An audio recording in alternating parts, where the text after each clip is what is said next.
Hello, today we're going to taste a very lovely wine from Emilia-Romagna in Italy. Emilia-Romagna, although it's a wine region that dates back to Etruscan times, or they've found traces of winemaking there since Etruscan times, these days does not have the greatest reputation, principally because the wine it's most famous for is Lambrusco, which is not perceived as a wine of great quality, and to be fair, is not really a wine of great quality in most instances. It's, in its most traditional guise, it is a sparkling red wine, which is kind of weird enough in itself, but to make that worse, the mass-produced commercial styles are often slightly sweet, sparkling, and really quite disgusting. So as a whole, that wine, and by association the region, just isn't very well thought of. It's quite a fertile region. There's a lot of very flat land and incredibly fertile soils, which mean that Emilia-Romagna has got some of the richest cuisine in Italy. There's a great tradition of food there. There's a great tradition of food all over Italy, but it's kind of particularly strong and important in Emilia-Romagna. Lots of very rich, meaty, cheesy dishes. And when you bear that in mind, sparkling wines, particularly sparkling reds that have a kind of very slightly tannic edge to them as well as the bubbles, are actually quite delicious with that food, particularly if it's all no nonsense, a nice carafe of deep purple, bubbly red to have with your very rich lunch or dinner. All of that makes perfect sense, and it really does work. But as I said, unfortunately, most of what people know is the very commercial stuff that's got absolutely nothing to do with that.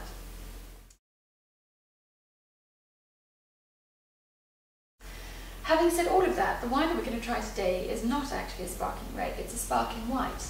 It's made by a producer called Camillo, who runs a family farm of 11 hectares that was founded in the 1930s and is now farmed completely organically, so absolutely no nasty chemicals in the vineyards.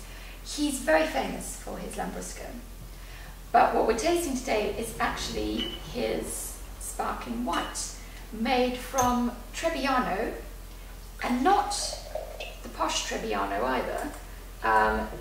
Trebbiano di Soave is seen as a slightly higher quality. It's actually the local name in Soave for Verdicchio. The other Trebbiano, though, is not seen as intrinsically very interesting. But clever Mr. Donati has managed to make something that really is quite extraordinary from it. So first point of difference with this wine, you can see from the colour, it's really quite dark for a white, and it's also not clear, it's slightly cloudy.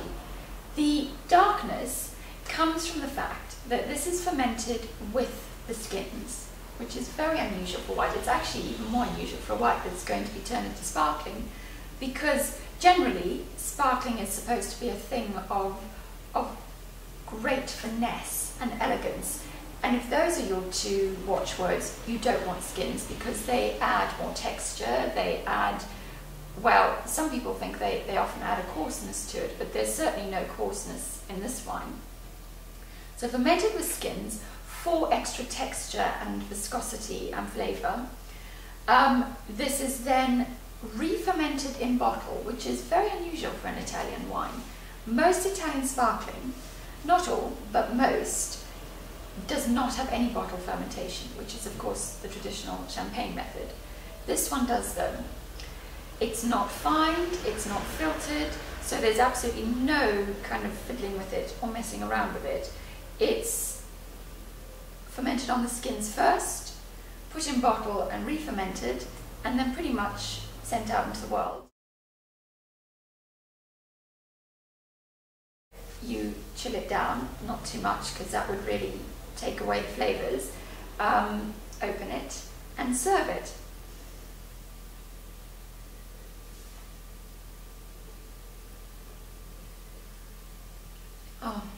That is really, really lovely.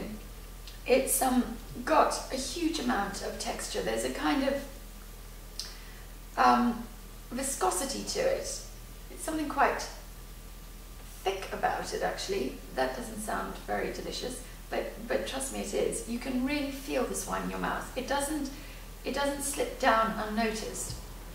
Really interesting flavours, kind of waxy, pear skin, honey, and a bit of spice. It's a kind of sparkling that is very multi-purpose. I could drink this if I just wanted something sparkling and fresh, but I would also drink this if I wanted something to think about a bit more, because I wanted a bit more complexity. It's very nice with food. I know from experience it's really good with chicken, actually.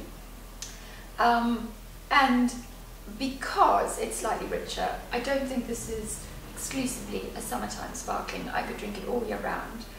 And in these straitened times, maybe one of the best things of all is that it's a quarter of the price you would pay for a very fine bottle of champagne. Very different to champagne, but very lovely nonetheless.